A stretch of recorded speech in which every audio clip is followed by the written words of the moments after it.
Je vais faire maintenant find, je vais trouver, en se basant sur la commande, je vais trouver tous les commandes items concernés, premièrement. Deuxièmement, je vais supprimer la commande avec ces commandes items. Ça sera ça l'objet de cette vidéo. Alors, je vais supprimer ça. Alors, s'il vous plaît, s'il vous plaît. Donc, pour pouvoir trouver la commande, la liste des commandes items en se basant sur la commande, ça sera quoi la méthode? Donc, public quoi? Find, public, liste de quoi? Oui, liste de quoi?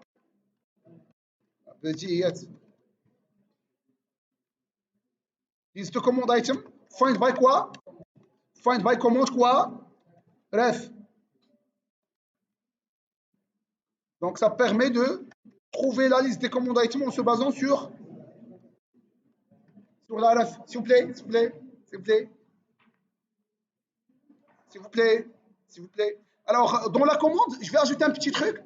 Je vais ajouter la date de commande. Pour qu'on puisse voir quelques spécifications par rapport à la date. Remarquez s'il vous plaît, c'est quoi le nom que j'avais donné? C'est date quoi? Date commande. Pourquoi? Pourquoi ne pas seulement se contenter de faire date? Tout simplement. Et non pas date commande. Parce que date, c'est un mot-clé quoi? SQL. Si vous tentez de faire des requêtes, généralement, ça va donner des problèmes. Donc, c'est pour cela, contrairement à tous les autres attributs, ما سميتش هذا référence commande, la date totale commande, non. J'avais dit simplement référence. Mais la date, j'avais précisé que c'est la date de commande, juste pour éviter le conflit avec le mot-clé SQL date. Ok. Donc, je vais faire maintenant le get researcher. On va voir comment on va passer la date. Alors, pour la date, il faut spécifier impérativement JSON format. Alors, JSON format, ça permet de passer le format. Si vous voulez passer la partie web service, la partie front-end, vous allez passer vraiment un string. Et ce string doit être converti à un quoi? À une date. Maintenant, c'est quoi le format avec lequel on va convertir? C'est ça. Donc, je vais faire un pattern. C'est pattern de format, pattern, effectivement. Et je vais dire que ça sera un DD, ça veut dire day, un mois. Le mois, ça s'écrit avec M majuscule et non pas M minuscule. M minuscule, c'est quoi? C'est les minutes. Donc, A en fin de compte, Y, Y, Y. OK? Donc, c'est ça. Donc, je vais maintenant revenir à ma méthode find by command ref, elle est prête. Je vais aussi faire la méthode delete. Delete by command ref qui permet de retourner quoi?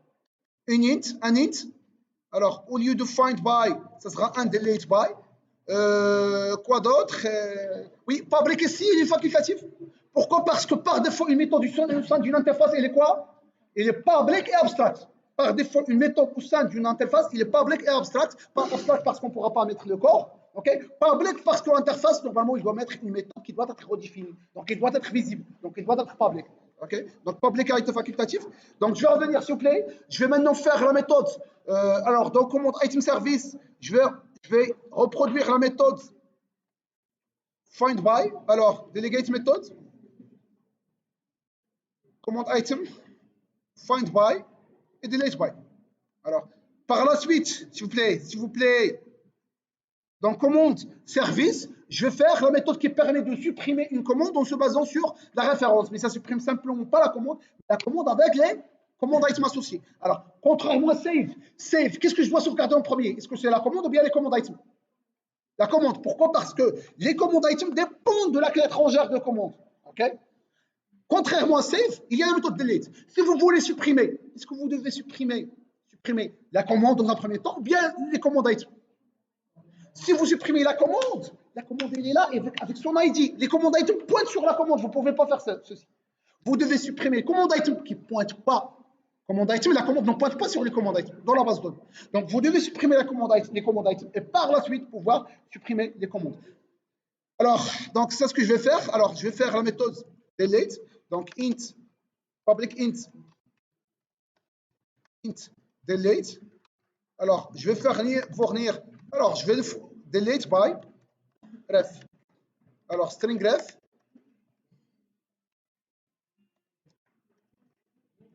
Alors, je vais supprimer. Alors, pour pouvoir supprimer, il faut supprimer quoi? Donc, commande item service point delete by commande ref. Je supprime. Alors, ref ici, point virgule, alt entrée, introduce variable. Je vais dire delete by commande ref. Par la suite, je vais faire un autre commande, directement commande DAO point delete by ref. Je supprime la référence de la commande, point virgule, alt entrée, delete by, come on, alt entrée, introduce variable, delete by ref, et je vais faire return, delete by ref plus delete by ref, qui permet de dire le nombre total des éléments qui ont été supprimés. Alors, qu'est-ce qu'il a ici, Dada? Galaxy delete is already defined. Delete, ouais, il a été déjà défini, donc je vais éliminer la définition, elle est là. Je vais éliminer cette méthode. Donc maintenant, ma méthode, elle est prête à l'emploi. Il suffit d'ajouter arrobas quoi? Arrobas transaction qui permet de ouvrir la transaction, récupérer la session tout d'abord, ouvrir la transaction, committer la transaction et en fin de compte, fermer la transaction. Transaction, il faut signifier, il y a deux transactions Java X transaction, transaction de GPA et org Spring, transaction de Spring. Il faut importer celle de Spring. Alors, ça c'est par rapport aux deux méthodes avec l'attribut date. Alors maintenant, ce qu'on va faire, l'étape prochaine, Inch'Allah, c'est le test. Okay?